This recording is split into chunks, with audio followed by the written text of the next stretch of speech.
ተመልካቾቻችን የስኬት የተሰኘ የቴሌቪዥን ፕሮግራም ነው ቆይታ ያደረገን ያለነው በአለርት ሆስፒታል የአይን ስፔሻሊስት ከሆነው ከዶክተር ሰለሞን ጋር ነው ቆይታ ያደረገን ያለነው። ጥሩ ጊዜ ያሳለፋችሁ እንደሆነ ተስፋ እናደርጋለን። እንግዲህ ዶክተርን እንደገና አንዳንድ ጥያቄዎችን ካቆምንባቸው እንቀጥላለን ማለት ነው።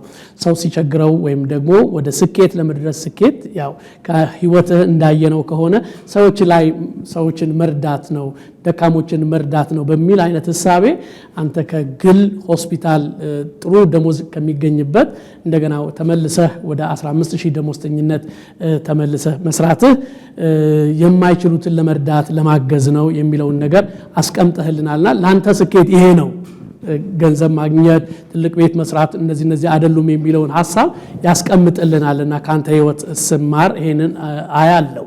ከዛ ባሻገር ስለ ስኬት አሁንም ደግሞ እንደገና ስናወራ እየነገርከኝ ያለው ስኬት ቻሌንጆች ይኖሩታል። እነዚህ ቻሌንጆች ግን የሚገፉን ወደ ስኬት ጎዳና የሚገፉን ናቸው እንጂ የሚያስቆሙን በፍጹም አይሆኑም።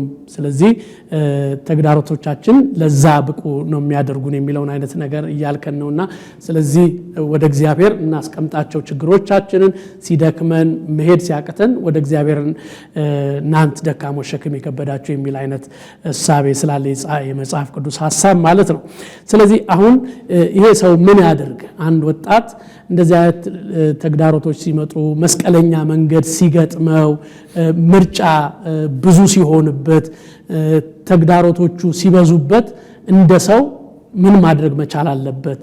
ነገ የተሳካ ህይወት ጥሩ ህይወት ለመኖር ዛሬ ላይ ምን ማድረግ መቻል አለበት ትላለህ ዶክተር? እንግዲህ አንድ ነገር ሰው ከእግዚአብሔር ጋር ሊጣበቅ ይገባዋል። ኤርምያስ 17 ቁጥር 7 ላይ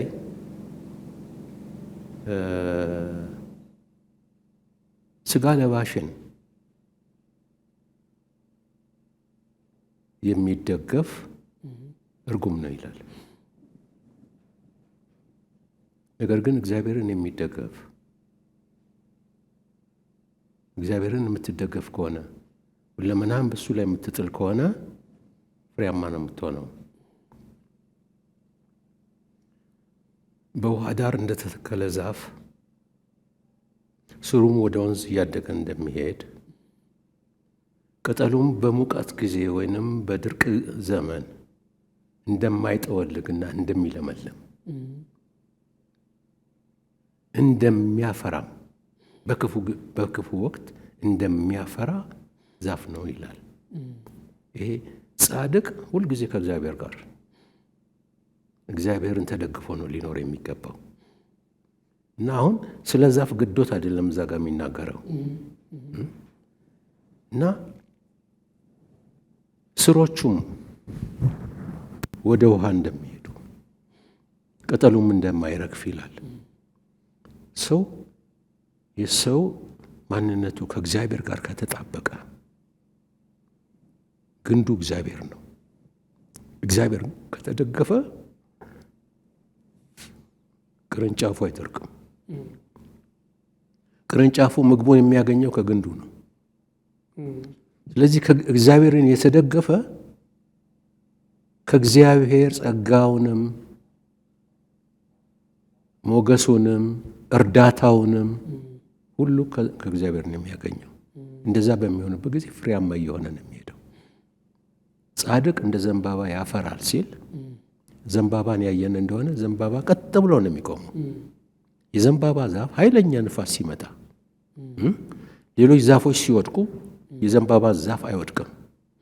እንደዚህ ሄዶ መሬት ነክቶ ተመልሶ ቀጥ ብሎ ነው የሚቆመው።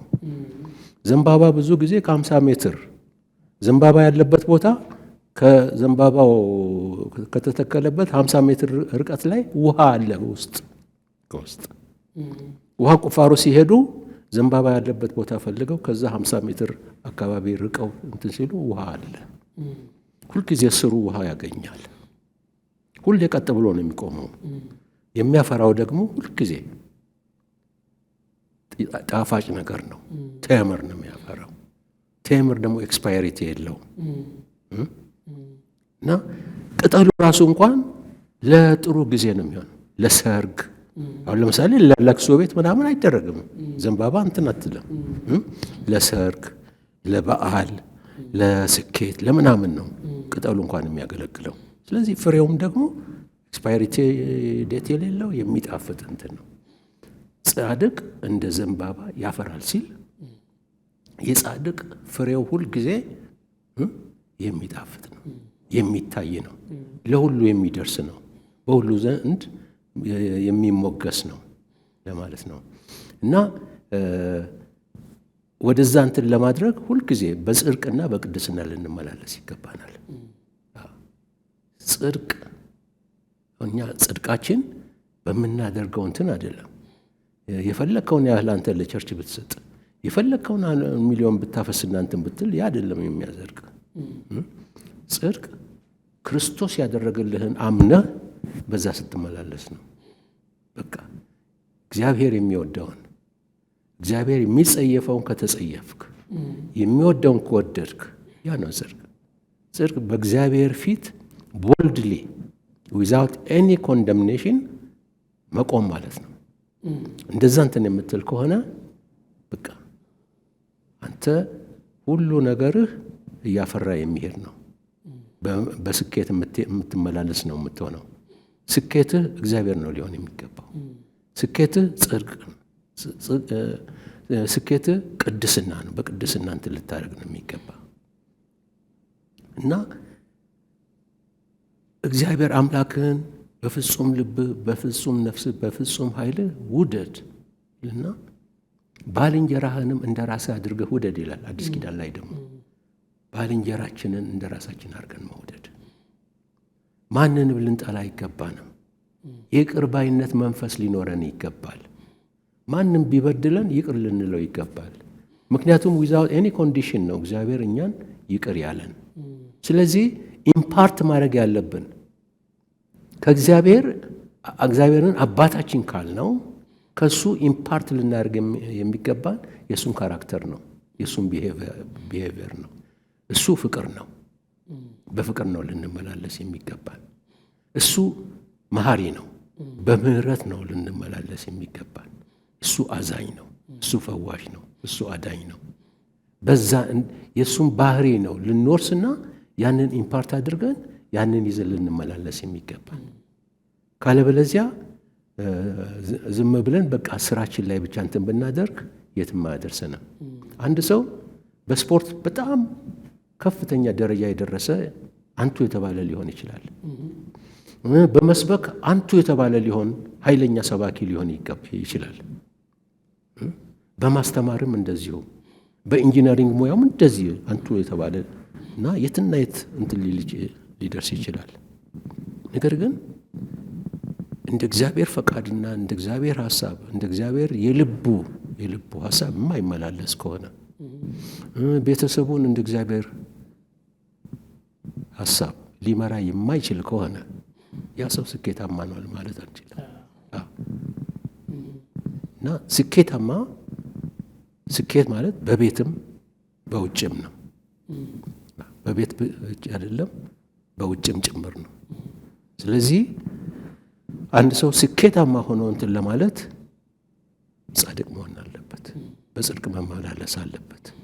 ጻድቅ ነኝ ብሎ የሆነ ባጅ ስላደረገ ሳይሆን ልብን የሚመረምረው አምላክ የሚያየውን የሚወደውን ከሱ ጋር ኮምፕላይ እያደረገ ከሱ ጋር ተጣጥሞ መሄድ መቻል ይኖርበታል። ኮምፓቲብል የሆነ ላይፍ the life of Christ the life of God ሊኖር ይገባል።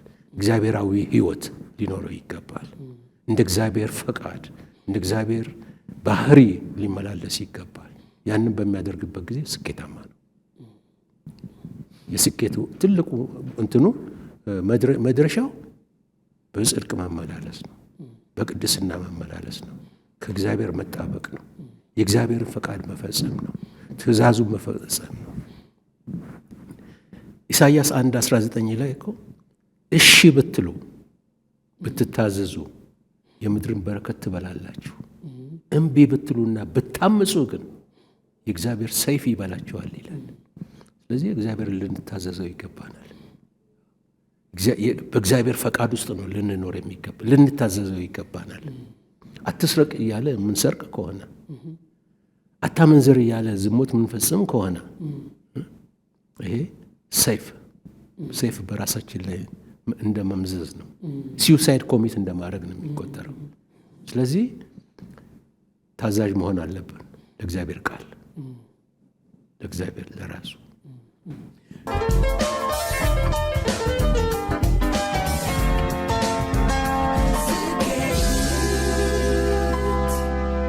እስቲ ወደ መጨረሻዎቹ ላይ ስንመጣ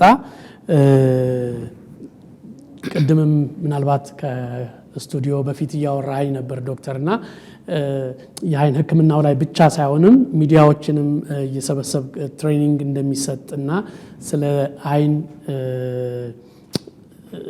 ሀሳቦችን ወይም ደግሞ አንዳንድ ነገሮችን ጥንቃቄዎችን ከሚዲያዎች ጋር እንደምታወራ ስልጠናዎችን እንደምትሰጥ ነግረኛልና እኔም ዛሬ እንዲሁ ዝም ብዬ በዚሁ ከማጠናቀቅ በፊት ስለ አይን ጥንቃቄዎች ምን ትላለህ ብዬ በዚህ ሀሳባችንን እየደመደምን ብንመጣ ጥሩ ይመስለኛል። ይህንን አጋጣሚ እንጠቀም። የአይን ባለሙያ የአይን ሕክምና ባለሙያ ነኝና በአይን ዙሪያ ላይ በሀገራችን ያለው የአይነ ስውርነት ችግር እጅግ በጣም ያሳስበኛል። ከ15 ዓመት በፊት በተደረገ አሰሳ፣ ብሔራዊ አሰሳ 1.5% የኢትዮጵያ ሕዝብ አይነ ስውር ነው። ይሄ አይነ ስውርነት እንግዲህ ለ120 ሚሊዮን ሕዝብ ውስጥ ወደ 2 ሚሊዮን ሕዝብ አይነ ስውር ነው ማለት ነው። ይሄ ቀላል ፊገር አይደለም፣ በጣም ከፍተኛ ፊገር ነው። 3 ነገሮች ናቸው ለዚህ ምክንያት ኮንትሪቢዩት የሚያደርጉት። አንደኛ የባለሙያዎች እጥረት ነው። በኢትዮጵያ ውስጥ 274 የአይን ስፔሻሊስቶች ናቸው ያሉት ለ120 ሚሊዮን ሕዝብ። ለዚያውም ወደ 70%ቱ በትልቅ ከተሞች ውስጥ ነው ያሉት። በአዲስ አበባ፣ በድሬዳዋ፣ ባህር ዳር፣ ሐዋሳ፣ ናዝሬት እንደዛ በመሳሰሉት። ሁለተኛ የአይን የስፔሻሊስቶቹን ብቻ ሳይሆን በመነጽር ሙያ ላይ የተሰማሩ እንትኖች 244 ናቸው አሁን በኢትዮጵያ ውስጥ እየሰሩ ያሉት። አክቲቭሊ ግራጁዌት ያደረጉት 540 ገደማ ናቸው፣ ግን 244 ናቸው ተቀጥረው እየሰሩ ያሉት። ካታራክት ሰርጀን የሚባሉ አሉ፣ የሞራ ግርዶሽ ቀዳጅ ሐኪሞች፣ እነሱ 54 ነው ቁጥራቸው። የእንትኖች ነርሶች አሉ በአይን ሕክምና 1 ዓመት ስፔሻላይዝ አድርገው በአይን ዙሪያ የሚሰሩ እነሱ ቁጥራቸው ወደ 274 ነው። አነስተኛ ከፖፑሌሽኑ አኳያ አነስተኛ። ሁለተኛው ኢንፍራስትራክቸር ነው።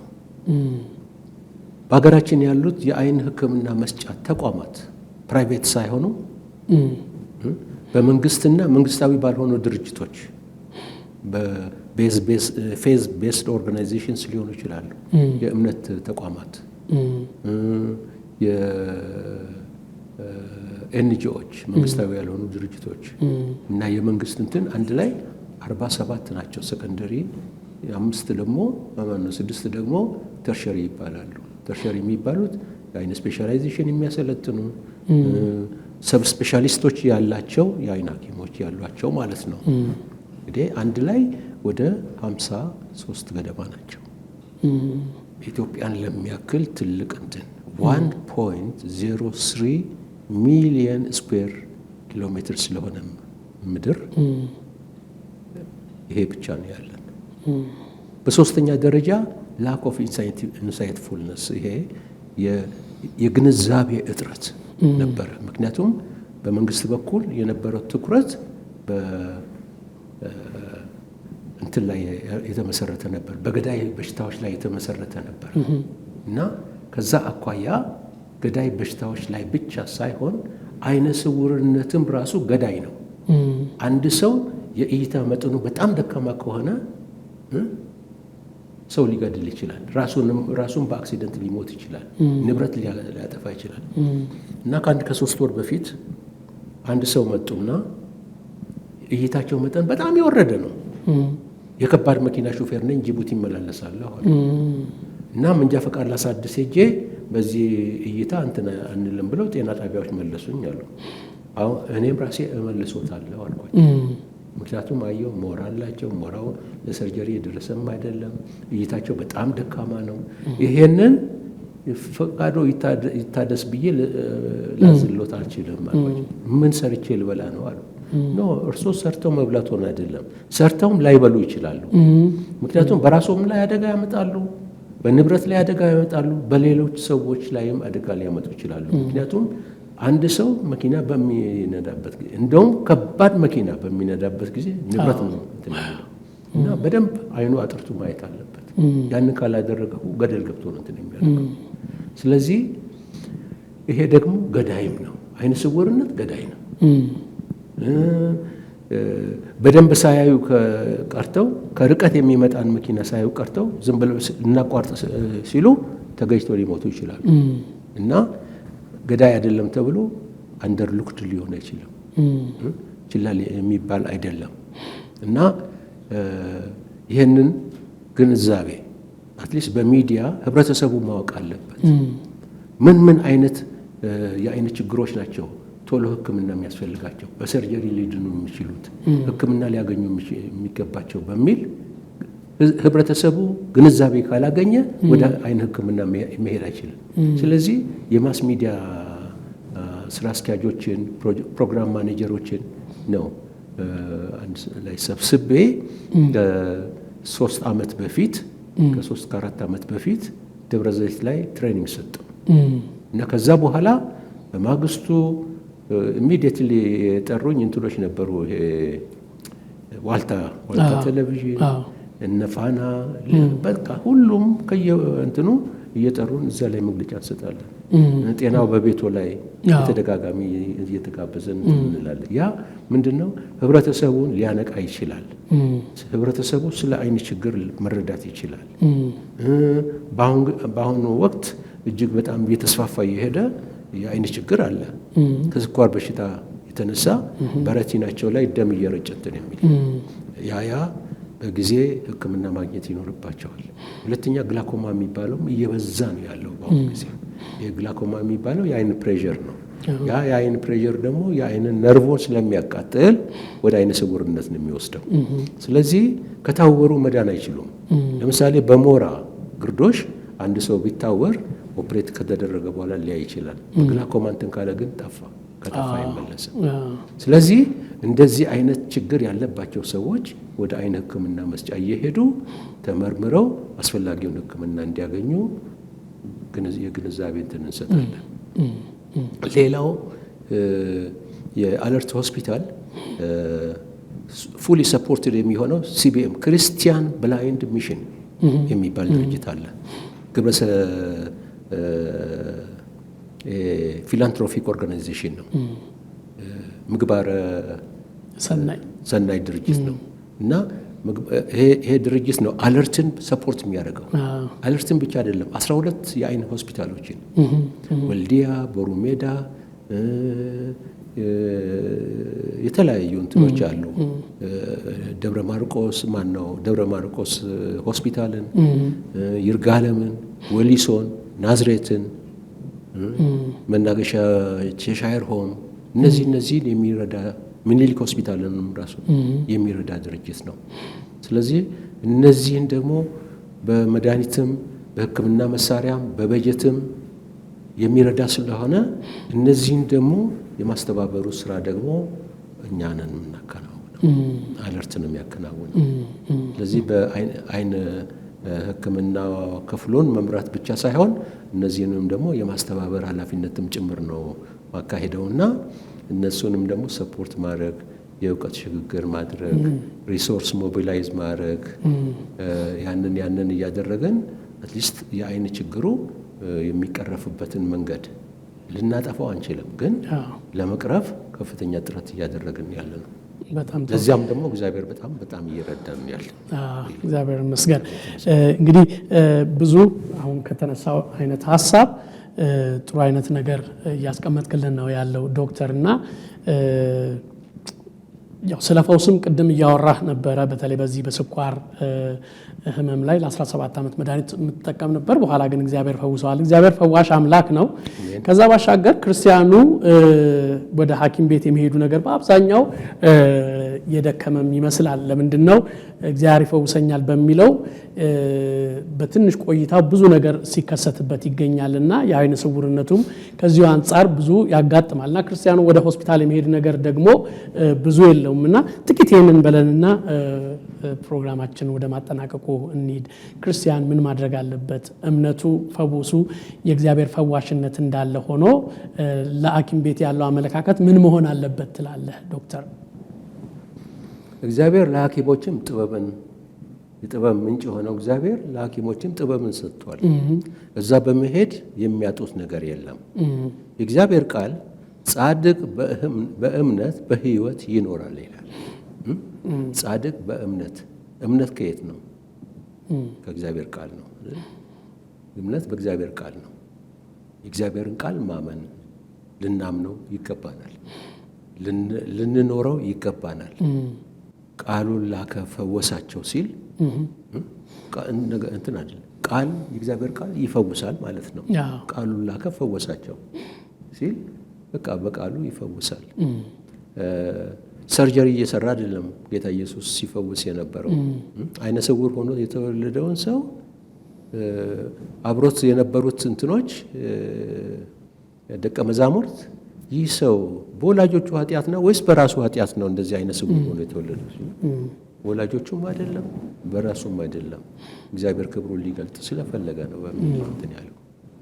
ምራቅ ተፋና አፈር ላይ እንትና ለውሶ ቀባውና ሄድና በሰሊሆም ውሃ ታጠባለው። ከዚያም ታጠበ እያየ ተመለሰ ይላል። አፈር ጭቃ እንግዲህ የአይን ሐኪም እንደመሆኔ ጭቃ የባሰውን ችግር የሚያመጣ እንጂ ሲፈውስ አይታይም።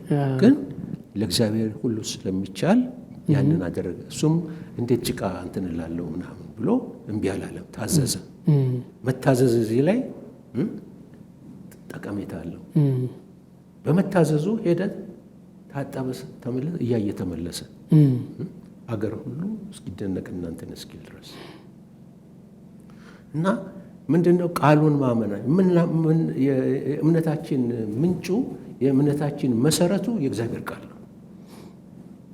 እምነት ከእግዚአብሔር ቃል የእግዚአብሔርን ቃል ስናምነው ያ ይሰራበናል። የእግዚአብሔርን ቃል ኮንፌስ ስናደርግ ያ ይሰራበናል። ከአንደበት የሚወጣውን ቃል አጸናዋለሁ ይላል ኤርምያስ 1:9 ላይ። ኤርምያስ እኔ አፍትብ ነኝ እንደዚህ እንትን አይደለም ምናምን ብሎ ሲያዘው ከናፍርቶ በመንፈስ ቅዱስ እሳት ነካውና እኔ ማዝን ትናገራለህ አለው እና የሚናገረውን ሁሉ አጸናለት። የምንናገረው ሁሉ ሊጸናልን ይችላል ኮንፌስ በምናደርግበት ጊዜ። እምነትም ከመስማት ነው፣ መስማትም በእግዚአብሔር ቃል ነው። ስለዚህ እግዚአብሔርን ቃል ሰው መስማት አለበት፣ ማመን አለበት። ቃሉን ላከ ፈወሳቸው ሲል በቃ የእግዚአብሔር ቃል የሚፈውስ መሆኑ። በመገረፉ ቁስል ተፈውሳችኋል ሲል ትፈወሳላችሁ አይደለም ያለው። ያ ወደፊት የሚሆን የምትጠብቀው አክት ነው።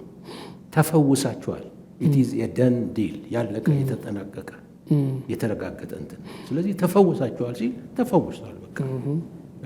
ስለዚህ አሜን ብለው ያንን ግራስፕ ማድረግ ያንን ይዞ በቃ በመገረፉ ቁስል ተፈውሻለሁ እያለ ነው እንትን ማለት ያለበት። ክርስቶስ ኢየሱስ በመስቀል ላይ እኮ የተወጋው የቆሰለው ስጋው እየተቦጫጨቀ በተለይ ኮምፓሽን እንትን ዘ ፓሽን ኦፍ ክራይስት እንትን ላይ ሲገረፍ እኮ ስጋው እየተሰነጠቀ አጥንቱ እየታየ ነው እንትን ያለው። ያ ሁሉ የተተለተለ ስጋ እኮ በዛ ቁስል ነው እኮ የተፈወስ ነው። ያ ቁስል እኮ ማናቸውንም በሽታ እኮ ነው የሚፈወሰው። ብዙ ሰዎች ከካንሰር በሽታ ይፈወሳሉ። ብዙ ሰዎች ከማይዳን በሽታ ይፈወሳሉ። እንሰማለን እና በፊልም በእንትንም በሚዲያም እናያለን። እና ይሄ ምንድነው መሰረቱ? እምነት ነው። ካለ እምነት እግዚአብሔርን ማስደሰት አይቻልም። እግዚአብሔር ሲደሰትብህ የምትፈልገውንና የልብህን መሻት ሁሉ ነው የሚሞላው። ስለዚህ በቃ በእግዚአብሔር ቃል ላይ ልንደገፍ ነው የሚገባን እና አምነን በቃሉ ልንኖር ይገባናል። ስለ ፈውስ የሚናገረው አለ እና በመገረፉ ቁስል ተፈውሳችኋል ይላል። ተፈውሻለሁ ብሎ ማመን አለበት። ነገር ግን ሐኪም ቤት ከመሄድ ማቆም የለበትም። መሄድ አለበት። መድኃኒቱንም ደግሞ ፈውሱን እስኪያረጋግጥ ድረስ መውሰድ አለበት። ይፈውሰኛል ብሎ በአንድ እግሩ መንፈሳዊ እምነት እንትን ብሎ በሌላ ልቡ ደግሞ እየተጠራጠረ ባይፈውሰኝስ እያለ እንትን የሚል ከሆነ አይፈወስም። እፈወሳለሁ ብሎ ካመነ ሙሉ ለሙሉ በእግዚአብሔር ላይ ነው ልቡን ሊጥል የሚገባው። በቃ ያንን ፈውሱን እስኪያረጋግጥ ድረስ ሕክምናውን ማቆም የለበትም። መድኃኒቱን መውሰድ አለበት። እየተከታተለ እንትን ማድረግ አለበት። ሕክምናውን መከታተል አለበት። አንድ ቀን ሊፈውስ ይችላል። ነገር ግን ተፈውሳችኋል ነው የሚለው። ስለዚህ ያ ሰው በልቡ የሚጠራጠር ሰው ከእግዚአብሔር አንዳች ያገኝ ዘንድ አይምሰለው ይላል ያዕቆብ 5 እና ያ ፈውስ እስኪመጣ ድረስ ግን ሕክምና የጀመሩ ሰዎች ሕክምናቸው መከታተል አለባቸው። ያልጀመሩም ቢሆን ይታከሙ። ለሐኪሞችም እኮ ጥበብን የሰጠው እግዚአብሔር ነው። በእነሱም ደግሞ ይጠቀማል። ስለዚህ እኔ በእግዚአብሔር ነው ማምነው፣ እኔ ክርስቲያን ነኝ፣ እኔ የጌታ ልጅ ነኝ፣ አልታከምም ምናምን ብሎ ዝም ብሎ እንትን ማለትም ጀብደኝነት ነው የሚሆነው። ምክንያቱም ሙሉ ለሙሉ በልቡ አምኖ ነው እንትን የሚለው በአፉ መስክሮ ይድናል እና ግዴታ በቃ እኔ የጌታ ልጅ ነኝና መድኃኒት አልወስድም ሕክምናም አላደርግም ቢሉ ሞኝነት ነው እና እኔ መድኃኒት ያቆሙ አልልም። መድኃኒታቸውን መውሰድ አለባቸው። ሕክምናቸውን መከታተል አለባቸው ፈውሳቸውን እስኪያረጋግጡ ድረስ። ፈውሱ ግን ይመጣል። ምክንያቱም የእግዚአብሔር ቃል ተናግሯል። አሜን። እሱም ይፈጸማል። አሜን አሜን። ዶክተር እጅግ አድርጌ አመሰግናለሁ። ስኬት ሾው ጋር ይህን ያህል ጊዜ ቆይታ ስላደረክ በጣም እግዚአብሔር ይባርክህ ልለወዳለሁ። ጥያቄዎቼን እኔ ጨርሻለሁ። ዶክተር ምናልባት ማመስገን የምትፈልጋቸው አካላት ካሉ ይህን እድል ልስጥህና የዛሬውን ጊዜያችንን በዚሁ እናጠናቅቃለን። እኔ በመጀመሪያ ማመስገን የምፈልገው መንፈሳዊ አባቴ የሆነውን አፖስትል ጃፒን ነው። እሱ በእግዚአብሔር ቃል ኮትኮቶኛል፣ ጸልዮልኛል። ከሱ ባገኘሁት ጸሎት፣ ትምህርትና ድፍረት ነው እኔ ፈውሴን ያገኘሁት። በሁለተኛ ደረጃ ቤተሰቤን ነው የማመሰግነው። ቤተሰቤ በስራዬ ሁሉ ይደግፉኛል፣ ይንከባከቡኛል እና እነሱን አመሰግናለሁ። አለርት ሆስፒታልን እጅግ አድርጌ ነው የማመሰግነው። የአለርትን ማኔጅመንት እኔ ሪታየር ካረኩኝ 6 ዓመት ሆኖኛል።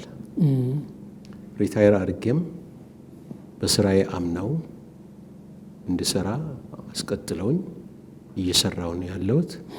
እየሰራውን ባለሁበት በርካታ ፕሮጀክቶችን በመንደፍ ጥሩ ስራዎች የአለርትን የአይን ሕክምናው በማስፋፋት እግዚአብሔርን ረድቶኝ አለርት በአሁኑ ጊዜ በጥሩ ሁኔታ እያደገ እንዲሄድ የበኩሌን አሻራም ደግሞ እንድጥል እድል ስለሰጡኝ I got the opportunity ይህንን ኦፖርቹኒቲ ስለሰጡኝ እጅግ አድርጌ የአለርትን ማኔጅመንት አመሰግናለሁ። Thank you። እሺ ተመልካቾቻችን ከአለርት ሆስፒታል ስፔሻሊስት የአይን ስፔሻሊስት ከሆኑት ከዶክተር ሰለሞን ጋር የነበረን ጊዜ ይሄንን ይመስል ነበር። ዶክተር ሰለሞንን በድጋሚ እግዚአብሔር ይባርክልኝ፣ እግዚአብሔር ያክብርልኝ ላለው በስኬት ሾውና በተመልካቾቼ ስም አመሰግናለሁ። ሰላም ቆዩልን።